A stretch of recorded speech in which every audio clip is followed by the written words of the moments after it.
Welcome, and greetings to all. I am Shen Long Pen Dragon, the Lore Master. So, as per usual, the disclaimer: I don't own any of the images or the story in this video. The credit for these all belong to their original sources. So to recap on last time, I told you the legend of the unopened scroll. So today, I'm going to be telling you the legend of the Book of Thoth. This particular story is a fictional one. It was never written as a myth the ancient Egyptians actually believed, and it was written during the Ptolemaic period, so after Alexander the Great had defeated the Persian Empire. In fact, it was written it was written after his death, so just do bear in mind in terms of the timeline. Anyway, ladies and gentlemen, I hope you enjoy the story, and without further ado, let's continue.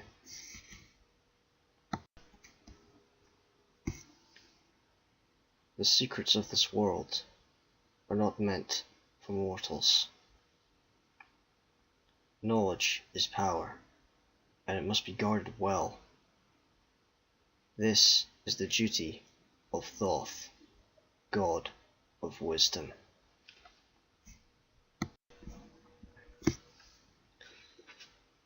Thoth recorded all his knowledge in a book. This book contained all the secrets of the world, and it was closely guarded, for it must never fall into mortal hands.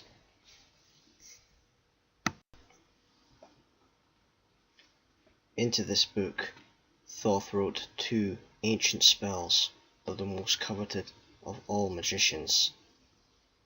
The first was to understand the speech of animals and be able to communicate with them. The second spell was to be able to know and understand the gods themselves.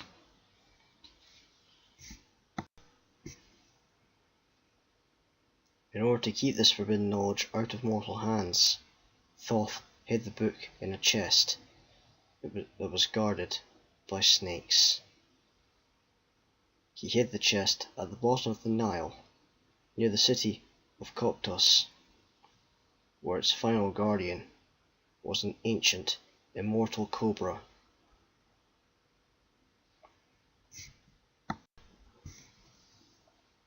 Despite the dangers and the warnings of the gods, Prince Nefrakethe, a skilled warrior and scholar, desired the knowledge of the book for himself. He would stop at nothing to possess it. And so, armed with shield and sword, he set out on a quest to find the book. And find it he did. He raised the chest from the depths of the Nile and slaughtered the snakes that protected it. Greedily, he brought his sword down and snapped the chains around the chest, only to open it and find the final guardian waiting. The snake itself was coiled around the book. Angrily it hissed, raising its head, preparing to strike. Nefrakethe didn't give it the chance. Quickly he swung his sword, taking its head clean off.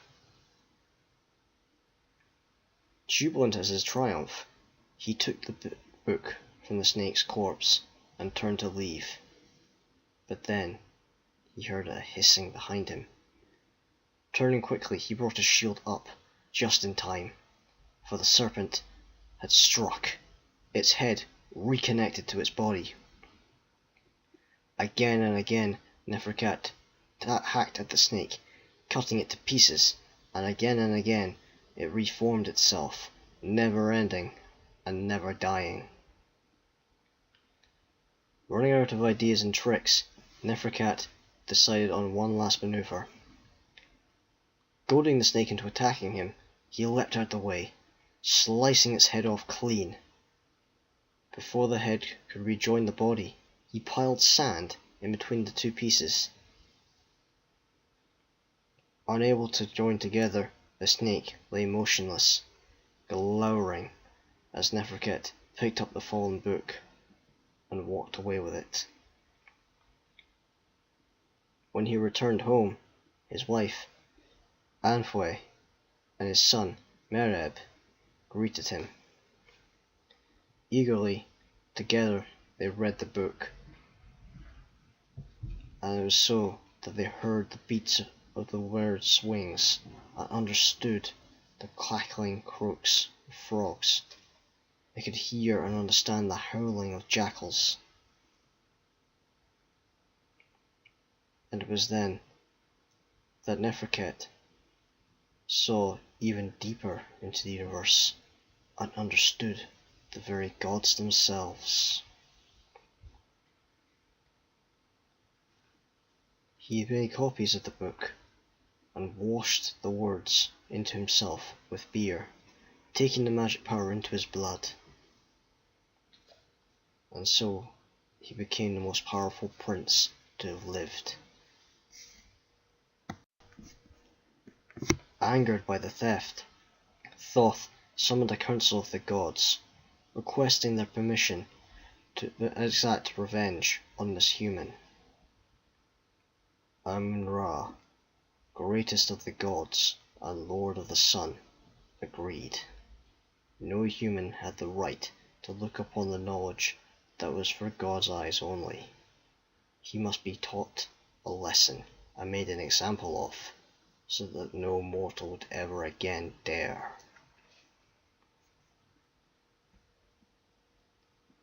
The gods took the lives of Anfwe and Mereb, driving Nefrakethe into madness.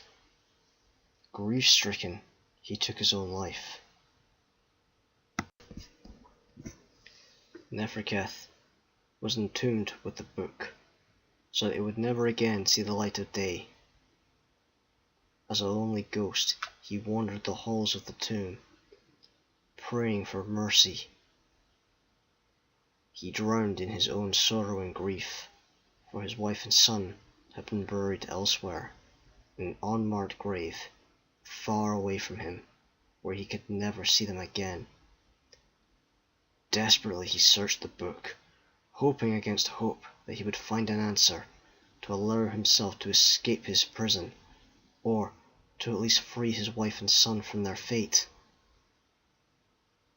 As powerful as the spells within the Book of Thoth were, they did not contain the spells from the Book of the Dead, and that was far beyond his reach.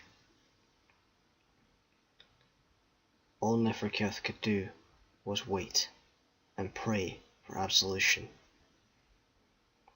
And little did he know that absolution would arrive in the form of a second thief. Setna Kamnas, also known as Prince Gahim-Wasat, was the one to find and open the tomb.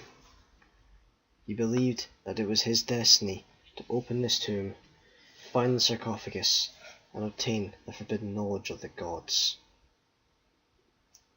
As Prince Nefrakethe had been, he was determined, and nothing would stand in his way. And so he searched the desert, and he did indeed find the tomb and open it. Inside, he met Nefrakethe's lonely ghost, who gave him a warning. "I know why you are here. You are seeking the prize, the Book of Thoth.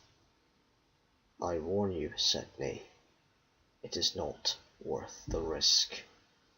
That book is a cursed thing. It drove me to madness and cost me my wife and son, as well as my own life. Do not repeat my mistake. Leave the book. Return to your family. Love them. Hold them close and never let them go. Enjoy what time you have on earth with them.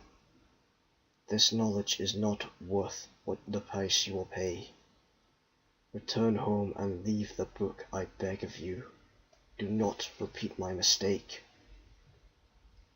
Setna did not listen. He believed it to be the ramblings of a lonely, tired, greedy ghost that wanted to keep him from his prize. And so he took the book. A short time later, before he could read it, a beautiful woman came to Setna. She was unlike any woman he had ever seen. Her skin glowed in the moonlight, her eyes dark like a cobra's, full of mystery. Like a serpent she dripped venom into his ear, seducing him and planting the seeds of madness. By her will, he murdered his own wife and children. Realizing what he had done, Setna fell even deeper into madness. Grief-stricken, Setna's descent into madness came to an abrupt halt when his mind became broken. Before the pharaoh, he shamed himself, humiliating the Egyptian king's court. Angered and bewildered, the pharaoh called for his guards. Men, take this lunatic into the desert and leave him for the jackals. This is clearly the result of some curse. I will not have it bring ruin upon my kingdom. Setna then jerked awake. With relief, he realized that he had not lost his mind, and that his wife and children were safe. He collapsed to the floor, tears rolling down his cheeks. It had only been an illusion. It was just a dream. His eyes slowly turned toward the book. Nefrakethe, this is his doing. He sent me this dream, this illusion, as a warning. He's right. This book is evil, cursed. I mustn't read it. I have to return it. Setna once again found the tomb and placed the book back in the sarcophagus. Watching, Nefrakethe's ghost said, "You have made a wise decision this day, Setna. I did warn you. I'm pleased to see that the illusion was enough to convince you that the book is dangerous." Shaking, Setna said, "Take this accursed thing. I want no part of it. I want nothing to do with it."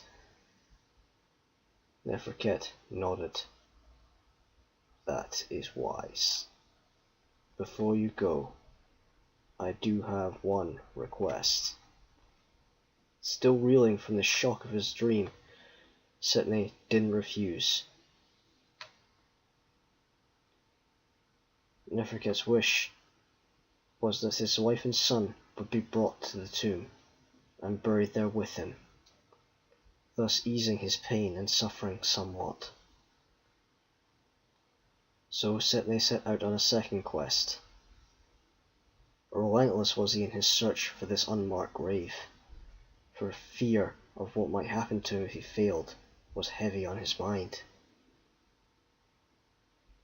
After some time, he finally found the grave, and returned Nefrakethe's wife and son to him, forever sealing the tomb with the book inside it, never to be read again. And so the moral of this story: some secrets are better left forgotten, for the knowledge of the gods is not for mortal eyes.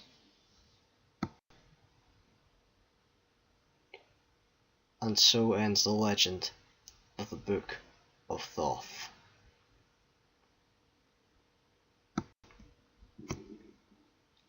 Ladies and gentlemen, thank you very much for listening. I do hope you enjoyed this video, and if you did, then please remember to like and subscribe for more lore, myths, legends, and stories. Just a quick heads up, with Christmas just around the corner, I am going to be releasing a Christmas special on Christmas Eve itself, and the story I will be doing is of the big man in red himself. Yes, ladies and gentlemen, I will be doing Father Christmas's story on Christmas Eve. So please do look forward to that. Ladies and gentlemen, once again, I am Shenlong Pendragon, and remember, knowledge is power.